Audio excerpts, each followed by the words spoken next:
क्या होगा अगर मैं आपसे कहूं तुम्हारे कपड़े, तुम्हारा हेयर स्टाइल, इवन तुम्हारा सेलफोन, कुछ भी तुमने चूज नहीं किया, बल्कि तुम सिर्फ वो चूज करते हो जो तुम्हारे इर्द गिर्द सोसाइटी ऑलरेडी अप्रूव कर चुकी होती है। और हमें बस ये लगता है कि हम अपने लाइफ के डिसीजंस खुद ले रहे हैं, लेकिन इन एक्चुअल हम हमेशा अपने इर्द गिर्द सोसाइटी की और अपने इन्वायरमेंट के अनरिटन रूल्स के अंडर ही ऑपरेट कर रहे होते हैं। और ये सिर्फ मैं नहीं कह रहा, बल्कि ऑथर जेम्स क्लियर ने अपनी बुक एटॉमिक हैबिट में भी सेम बात लिखी है। We imitate the habits of 3 groups in particular, the close, the many and the powerful.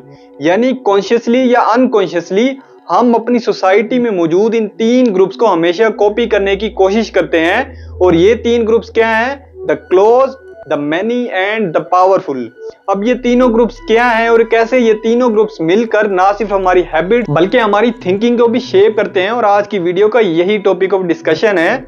लेकिन उससे पहले यहाँ पे इंपॉर्टेंट सवाल ये है कि आखिर हमारे अंदर ये सेंस ऑफ बिलोंगिंग यानी दूसरों को कॉपी करने की चाहत आखिर है ही क्यों? Well, answer is simple. हम इंसानों को चाहिए अप्रूवल, रिस्पेक्ट और प्रेज, और इसीलिए फिर हम अपने इर्द गिर्द मौजूद लोगों और खासकर अपने दोस्तों को कॉपी करने की कोशिश करते हैं। और ये चीज हमारे सर्वाइवल के लिए भी उतनी जरूरी है। अगर हम अपनी लंबी ह्यूमन हिस्ट्री को देखें तो हम इंसान हमेशा से ट्राइब्स यानी कबीलों की शक्ल में रहते हुए आ रहे हैं, और शायद इसी वजह से हमें हर्ड एनिमल भी कहा जाता है। और सिर्फ कबीले से निकाले जाना किसी एक डेथ सेंटेंस से कम नहीं समझा जाता था।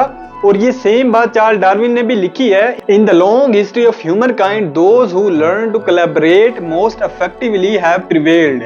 यानी लंबी इंसानी तारीख में जिन लोगों ने आपस में मिलजुल कर रहना ज्यादा अच्छे से सीख लिया वो हमेशा गालिब आए। और इसीलिए ऑथर जेम्स क्लियर ने लिखा है, one of the deepest human desires is to belong. और स्पेशली अगर हम अपनी सबसे अर्लीस्ट हैबिट्स की बात करें तो उनमें से कुछ भी हमने चूज नहीं की, बल्कि हमने हमेशा उन्हें इमिटेट किया। यानी हमने बस वो स्क्रिप्ट फॉलो करने की कोशिश की जो हमें दी गई। किसकी तरफ से दी गई?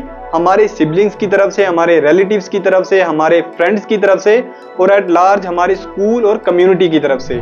और यही तो है पहला ग्रुप, द क्लोज। और इसीलिए इस बात के हाई चांसेस हैं कि अगर आपके सारे दोस्त ड्रैगन बॉल जी देखते हैं तो आप भी वो देखना शुरू कर दोगे। क्यों? क्योंकि आपको चाहिए सेंस ऑफ बिलोंगिंग। यानी इन शॉर्ट हम अपनी हैबिट्स को लॉजिकली नहीं बल्कि सोशली चूज करते हैं। और ये बात एक बहुत ही इंटरेस्टिंग रिसर्च प्रूफ करती है जो 12,000 लोगों पर की गई, वो भी 32 साल के लॉन्गेस्ट टाइम ड्यूरेशन में।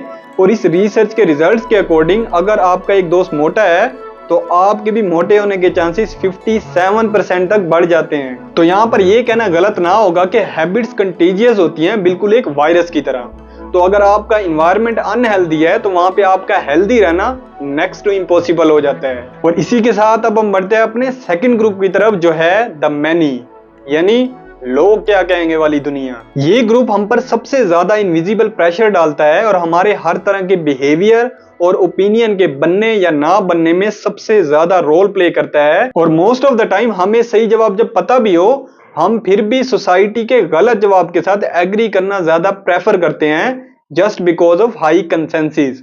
और ये बात प्रूफ किया 1950 में एक साइकोलॉजिस्ट सोलोमन एश ने अपने एक एक्सपेरिमेंट में, जिसमें उन्होंने 8 लोगों के डिफरेंट ग्रुप्स लिए और उन ग्रुप्स को 2 कार्ड्स दिखाए गए। पहला था कार्ड ए और उसके ऊपर एक स्पेसिफिक लाइन लगी होती, और फिर उन्हें कार्ड बी दिखाया जाता है जिसके ऊपर 3 लाइंस लगी होती, और फिर उनसे पूछा जाता कि कार्ड ए वाली लाइन कार्ड बी की इन 3 लाइन में से किस लाइन के साथ सबसे ज्यादा मैच होती है। हालांकि यहाँ पे सही जवाब बहुत ज्यादा ऑब्वियस था, लेकिन यहाँ पे इंटरेस्टिंग बात इस एक्सपेरिमेंट की ये थी कि ग्रुप में 8 में से 7 लोग एक्टर्स होते, यानी उन्हें यह कहा जाता कि उन्होंने जानबूझकर गलत ऑप्शन सिलेक्ट करना है, और फिर देखा जाता कि 8वां जो रियल पर्सन था वो कौन सा ऑप्शन सिलेक्ट करता है।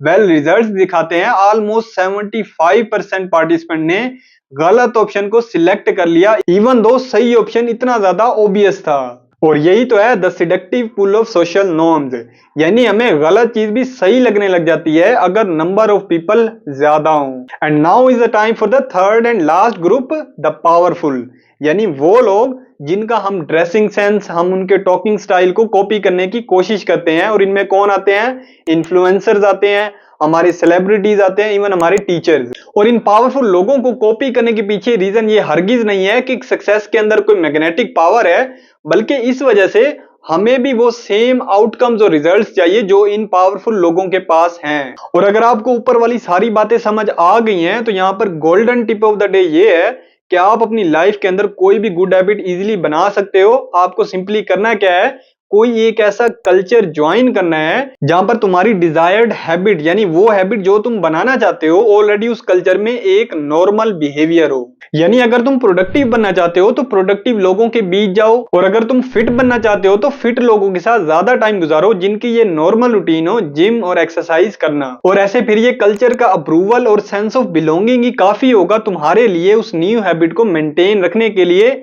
और इसके बाद फिर तुम्हें मजीद किसी इंटरनल या एक्सटर्नल मोटिवेशन की जरूरत नहीं पड़ेगी उस न्यू हैबिट पर टिके रहने के लिए। जाते जाते एक आखिरी बात, people do not decide their future, they just decide their habits and their habits decide their future, said by Sir F.M. Alexander. So be very very conscious while selecting your habits/people.